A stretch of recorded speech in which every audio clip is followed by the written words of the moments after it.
Bonjour Anne-Siri, bienvenue dans mon challenge Revoir the Brain, reprogrammer son cerveau en 21 jours.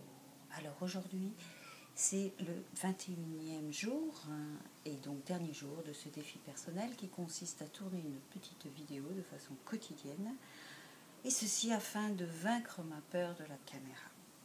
Alors je suis désolée, je suis en contre-jour, j'étais partie dans ma balade quotidienne afin de tourner un petit film. Et je me suis retrouvée sous la pluie, j'ai attendu, j'avais laissé l'iPhone sur vidéo et batterie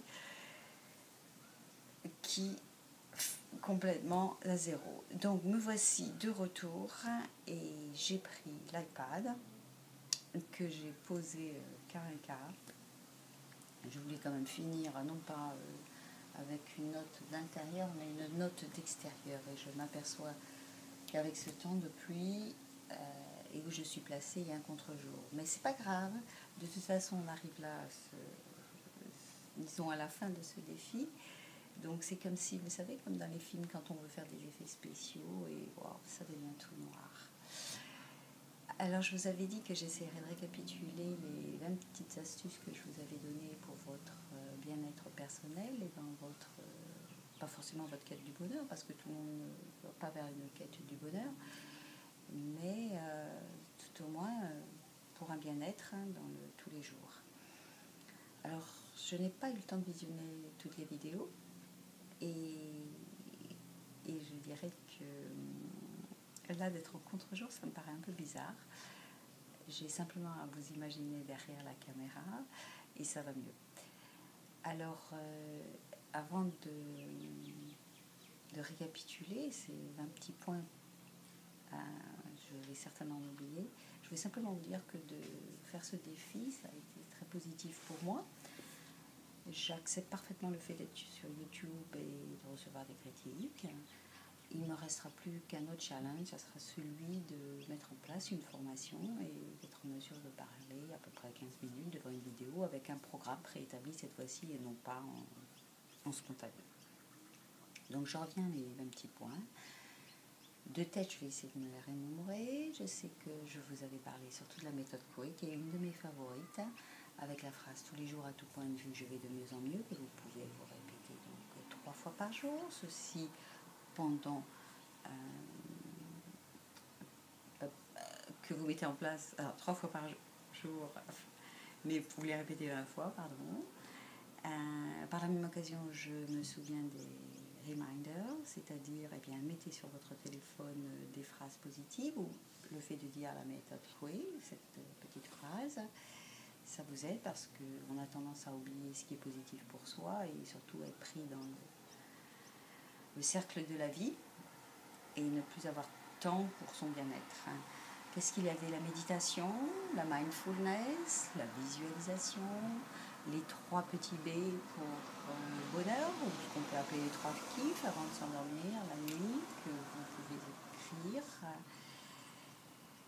Les moments donc qui vous ont apporté un sourire durant la journée et que vous mettez sur un petit cahier, un petit recueil. La gratitude qui était important, d'apprécier le moment présent, d'être content déjà de ce que l'on a, qu'il y avait-il de ne pas être trop dur avec soi-même, de regarder le chemin que l'on avait déjà parcouru et de prendre du bon temps également. Donc on avait le fait de prendre du bon temps et non pas prendre du bon temps et se culpabiliser, mais prendre du bon temps et vraiment le vivre sans culpabilité. Ne pas oublier de s'entourer de gens positifs. N'oubliez pas le ratio 80-20% et le vide à moitié vert, à moitié plein. Donc d'essayer de voir dans les choses ce qui est plutôt positif. Quelqu'un m'a d'ailleurs suggéré de dire pourquoi 20% de gens négatifs et 80% de gens positifs, et pourquoi pas essayer de voir le côté positif dans les gens négatifs. J'ai trouvé cela très bien, mais la seule chose, c'est que ça peut peut-être parfois vous prendre trop d'énergie. Mais j'ai trouvé la recommandation très bien. C'est-à-dire le principe du verre à moitié vide, à moitié plein, d'essayer de prendre que la partie positive chez les gens qui sont d'éventuels trop négatif où la personne me suggérait d'aller jusqu'à un seuil de tolérance, voilà, de personnes négatives, et à ce moment-là de les laisser. Faites au mieux, comme vous le ressentez, mais toujours en ayant à l'esprit ce qui est le mieux pour vous. Alors je ne sais plus ce qu'il y a d'autre comme astuce. De toute façon, tout tourne autour du fait que faites attention à vous-même, prenez soin de votre enfant intérieur, comme on dit, de ne pas vous laisser rattraper par le temps, de ne pas oublier de mordre vraiment à pleines dents dans la vie, de vivre vraiment l'instant présent. Et ma foi, il y en a certainement d'autres que j'oublie, mais ils tournent tous autour du même thème, qui est vraiment de vivre dans l'instant présent, d'augmenter vos fréquences, hein, de façon à attirer que des choses qui vous sont positives.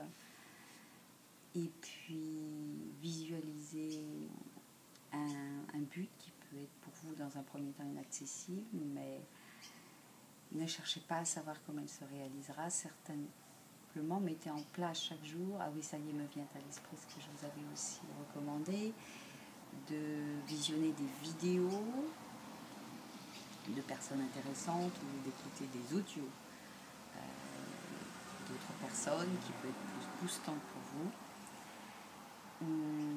Le fait d'avoir des intentions chaque jour positives à votre lever, dites-vous, je vais avoir un déjeuner qui va très bien se passer, une réunion sans problème. Et voilà, ma foi, il y en a tant d'autres. Je vais arrêter là. Et puis, je dois reconnaître que je suis un peu triste à la fin de ce challenge, hein, mais je ne vais pas vous laisser et je pense que j'essaierai de faire une vidéo une fois par semaine. Dans tous les cas, je vous souhaite vraiment de croquer la vie à pleines dents et tout le bonheur du monde. Au revoir et à très bientôt.